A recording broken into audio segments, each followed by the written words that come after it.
mi ma tànnoon ma jiite coalition Benno Bokk Yaakaar waaye nag di delloo njukkal waa Ngaye parce que li ma ci jàngat lu wóor maag waa dëkk bi mooy que ubbi nañ seen xol dugal ma ci mais mooy aussi itam seen jàngat ci développement yokku na bu baax ba li ma def ñu rafetlu ko apprécier ko jàngataat ci nii xale yi war nañ leen di bàyyi xel bu baax ndax dañoo yaakaar ni xale yi politique intéressé wu leen ba amuñu ay carte électeur am nañ ko parce que vote bee tam xale yi ñoo préparé vote bi encadré ko sécuriser ko indil ma résultat yi jigéen ñi nag ñoom gàcce ngalaama parce que jigéen ñi ñoo daan fal ñooy fal ba léegi waaye léegi nag ak xale yi loolu moo doon sama doole moo tax ñaar fukk ak juróom-ñaari bureau de vote yëpp maa leen gañe ñi ma doon joñanteel ay kàngam la ñu ñëpp xam ci dëkk bi ñoom ñëpp ku ci nekk sa bureau maa la fa gañe centre yëpp maa leen gañe te li ma leen gañee ëpp na junni ak ñetti téeméeri baat di dem kon nga xam ne loolu plébiscite te defe naa résultat boobu ñu am it bariwul ci Sénégal liñ ciy jàng nag mooy dañ ñoo fay sunu bilan ba ñaax ñu kon ñun li ñu war a def mooy ñu gën a takkuwaat gën a liggéey ba fayaat leen ñaaxaat leen et je crois que loolu pour def ko foog nga jigéen nit ñi xam aussi lan mooy seen i mbébét lan lañu soxla ak dëkk bi lu mu soxla parce que dëkk bi itam jëlee nañ ko fu sori def nañ fa lu mat juróom-ñett fukk ak juróom-ñaari projet et programme xaalis yooyu nag ay xaalis yoo xam ni ci partenariat yi lay jógee ci initiative privée yi lay jógee ci RSE yi lay jógee ci fondation yi lay jógee mais loolu il faut nga xam ko nag am benn plan nag directeur boo xam ni on a un plan de développement communal mais da ngay am stratégie aussi xam lan mooy ay yitte li ñu waroon a yitteel mooy suñu dëkk danoo amoon slogan boo xam ne dafa war a nekk dëkk bu set dëkk bu leer dëkk bu am gàncax dagg fa garab lu jafe la defe naa ci dëkk yi gën a set Sénégal la bokk mais dëkk yi gën a leer itam ci la bokk mais nguur gi nag bu ko defee itam ñu bokk ci ay projet yu mel ni ay PACASEN nguur gi di jàpp bu baax itam parce que dëkk buy dem da nga koy jàppale mu dem parce que nguur gi dani ci acte 3 bi ak actuellement ni mu gisee développement danoo war politique publique yi nga xam ni mooy priorité nguur gi ñu koy territorialiser mooy ñu koy yóbbu ci gox-goxaan yi di ko fa appliquer parce que bu nu amee politique te gox-goxaan yi suqalikuwunu mais réew mi du mën a suqaliku bu ku nekk suqalee sa dëkk ku nekk defar sa dëkk ku nekk def sa dëkk moderne mais Sénégal day daal di moderne mais li ñu ciy gën a jàngaat nag mooy Sénégal pour mu dem ci modernité pour mu dem émergence il faut réduire li ñuy wax inégalité sociale je crois que tënkoon naa ko ci benn téere bu ma bindoon ci Banque africaine mat na juróomi weer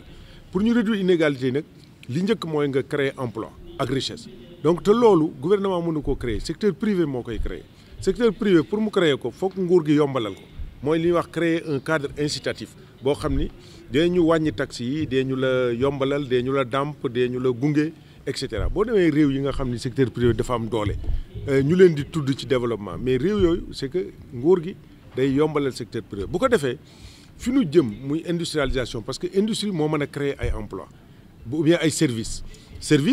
sénégalais yi du ñu entreprendre lu bari xale yi bu ñu jàngee dañu bëgg ñu employer leen donc il faut les services mais service baax na boo demee dëkk yu mel ni Tunisie service yi leen yóbbu nga dem fu mel ni Turquie service yi bari na ak industrie mais Sénégal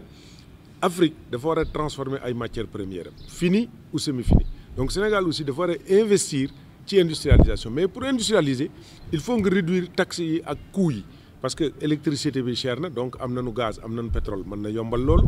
intrants yi nga xam ni ay industrie la yoo xam ni dafa am enjeu stratégique ci développement bi ak dund nit ñi ñu wàññi taxes yi bu mee ñu encadrer taxes yi am na ay côté yoo xam ne itam laaj na ay subvention ou protection je vous donne un exemple fu mel ni Ngaye Mékhé nga xam ne suñu base mooy artisanat wax naa la usines yi ñu fa bëgg a def mais léegi bu fekkee dañuy importer ay machines yoo xam ni dañuy jël suñu dàlli ngaay yi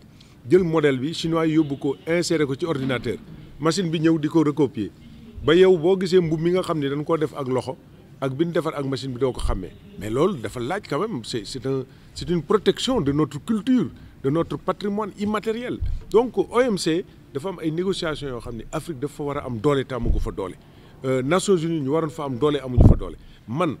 su ma amoon ndogal machine yooyu kenn dootu ko dugal biir Ngaye en tout cas de toute façon Ngaye moom xale yaa ngi ko fay jéem a jënd mais je leur dis lii baaxul pour yéen pour ëllëg donc da nga leen di sensibiliser mais damay wax xale yi ku dëkk Ngaye bul jënd mbuub moo xam dañ koo ñawee machine ci broderie parce que ñun am nañu suñuy figure yoo xam ni depuis royaume du Cayor lañ ko hérité moo nekk ci dàll yi moo nekk ci saag yi moo nekk ci yëre yi moo nekk ci pañe yi moo nekk ci poterie yi donc chinois yi bu ñu ñëwee photo ko yóbbu ko daal di koy scanner dugal ko ci 3D loolu baaxul pour ñun day rey culture day rey et loolu état bi war na ci taxaw américains yi ak français yi dañuy tere subvention aux agriculteurs et aux éleveurs mais ñoom dañ koy def quand il y a eu le Covid dañ koy def donc ñun nous devons être quand même beaucoup plus indépendants beaucoup plus responsables beaucoup plus affirmatifs et monde bi mi ngi changé donc ci négociation yi itam il faut ñu imposer wu ba ñu gën a changé donc li nu mën a wax daal mooy Sénégal dëkk bu neex a defar la bari wunu am nañu potentiel et ñun ñoo ngi ci liggéey léegi nag territoire yi pour ñu liggéey il faut mu am interterritorialité il faut que ñu am partenariat benn territoire moom rek benn commune moom rek mënta dem il faut mu joxante loxo ak ñi ko wër d'abord ñu am solidarité bi nag ajuwul ci ñoo farak ñoo bokk parti il faut ñu xool nan la ñuy tirer profit du potentiel am na ay territoires yoo xam ne amuñu benn potentialité am nañu territoire bu yaatu am ñu am force économique nanu boole yooyu yëpp mu nekk benn ñi am doole yóbbaale ñi amul doole nangoo topp itam ñi am doole pour que ñu mën a liggéey ñun Ngaye li ñu soxla mooy nan ñu yokkal territoire bi président nee na dëkk bu mel ni Ngaye dafa war a noyyi bu baax mais ANAT def na études yi mais léegi nag président nanu bàyyi ñu noyyi moom moo ko waxoon nan noyyi parce que ñun dama bëgg a noyyi parce que am nañu potentiel am nañu force économique am nañu li anglais di wax drive loolu am nañu ko am nañu loo xam ni ñooy capitale nationale de l'artisanat selon le président de la République donc li nu am suñu ñu bàyyee am nañu position géostratégique ci jékku ci géej gi 20 kilomètres Touba 100 kilomètres ñoo ngi defaraat tali bi ci jékku ci Baba Garage donc bi ñu yóbbu Fatick yóbbu ñu Kaolack yóbbu ñu Mali yóbbu ñu Gambie mais Ngaye dafay dëkk boo xam ni ñoo am microclimat et li ñu soxla nag mooy ñu jox ñu suñu gëdd également te élection yi ñu jóge ku gagné ñaar fukki bureau ak juróom-ñaar ci ñaar fukki bureau ak juróom-ñaar nga xam ni record bi ñu def xëy na Sénégal record bu mucc ayib la dañu war aussi ci Kayor ñu jox ñu gëdd que ñoom tam ñu mën a joxe xale léegi daal il faut ñu renverser pyramide bi développement bi warut a jógee ci kaw rek ñu koy pëtëxal muy outil l'arrière pays bi dafa am force léegi dafa am ce que anglais li ñuy wax convening power dañoo am benn force boo xam ni dañu il faut que état bi di ci bàyyi xel parce que on parle beaucoup de l'émergence du développement du Sénégal mais loolu pour mu gën a gaaw pour mu accélérer pour mu gën a dëggu pour mu gën a taxaw pour ñu gën a mën a am d'abord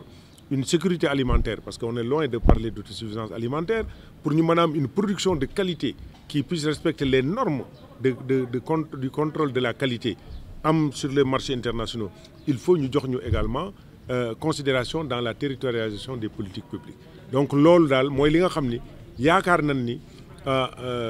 am nañu yaakaar mais am nañu ambition mais nous sommes affirmatifs aussi que nécessairement et inéluctablement dañoo am benn rôle boo xam ne dañ koy jouer te rôle boobu ñu jox ñu ko ñu bañ ko jox ñun dañ koy jouer pour que Ngaye comme les autres communes du Sénégal comme l'arrière-pays puisse jouer véritablement un rôle moteur dans le développement et nous comptons à terme donc d'ici 3 ans 4 ans nous voulons nous positionner comme un levier de la croissance nationale véritablement autour de la Corne du Cayor dans la Corne du Cayor autour de Ngaye Mékhé.